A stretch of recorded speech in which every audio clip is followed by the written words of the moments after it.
二日一早起身就去食早餐，快景影俾大家睇，各式其式，各式美食都有冷盤啦、沙律啦，仲有好多嘅茶飲啦、咖啡、包點，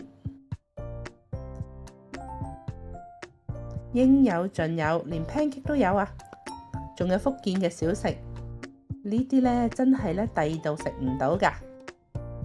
仲有鮮榨果汁水果西式早餐，而呢各式其式嘅嘢食，簡直目不暇給。要食得一齊呢啲粉麵呢都非常之好食。下午嘅時候呢，我就去咗呢一間老牌燉罐嗰度。呢一個呢係非常之 local 嘅餐廳。其實點菜都好混亂，叫人無所適從。總之喺呢個櫃度揀到有乜你就去叫啦。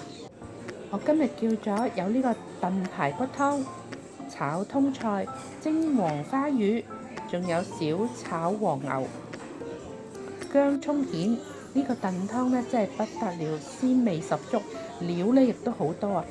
飲落去勁級清甜，完全冇味精，好正。呢個隔離台叫佛跳牆，好堅啊！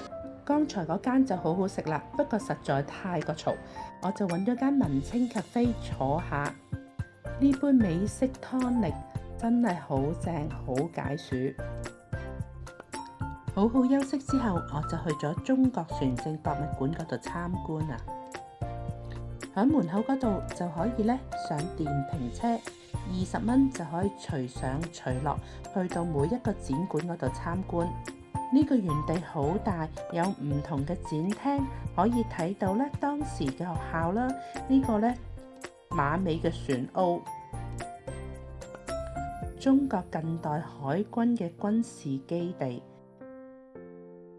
我第一時間就衝去呢個主展館嗰度睇下呢個中國嘅海軍發展歷史。估唔到又真係幾好睇喎！除咗會見到整個嘅中國嘅海軍即係船政嘅發展之外仲有好多嘅互動嘅體驗，咁都幾開心喺度睇下啦，又明白中國嘅近代嘅歷史。冇諗過其實都真係幾精彩㗎。睇完展覽之後，記住去地下嗰度睇下呢個禮品商店。除咗有好多好得意嘅文創禮品之外最重要呢一度有一個非常之靚嘅打卡位啊！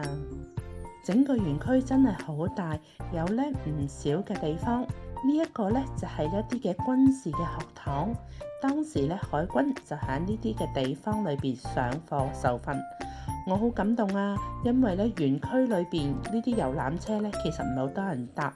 呢一位嘅叔叔真係一路嘅過程裏邊同我好詳細嘅講解，我好感受到佢好熱愛呢一度，好敬業樂業，所以好欣賞呢位叔叔啊。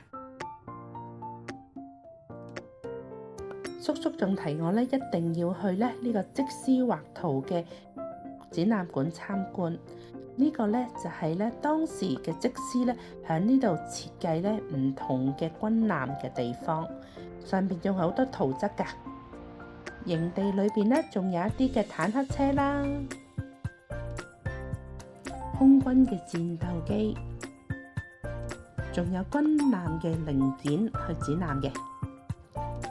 而其中呢個書室好值得入去睇，因為裏邊除咗有一啲唔同嘅關於海事博物嘅書籍之外仲有一個好靚嘅茶室，可以喺度一邊睇書一邊嘆茶。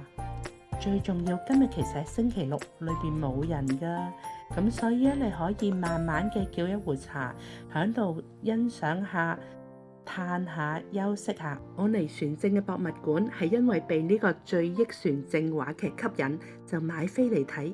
哇！估唔到入到去真係座無虛席啊！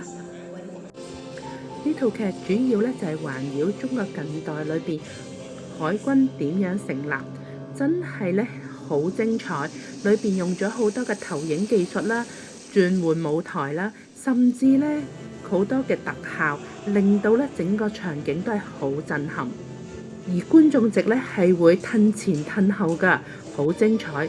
最後一幕呢，真係好感動啊！因為呢，你會見到觀眾席一路嘅伸延，我哋呢出到戶外嘅位置，去見到啱啱呢個日落黃昏，有一個好靚嘅場景。當呢艘船喺水面升上嚟嘅時候，我彷彿去見到十字架高高咁懸掛。嗰一刻，我啲眼淚真係忍唔住不斷咁流，好希望神嘅愛祝福我哋整個嘅國家，每一個人民都經歷到主嘅愛。我真係好推薦大家嚟到呢個中國船政嘅博物館去參觀㗎。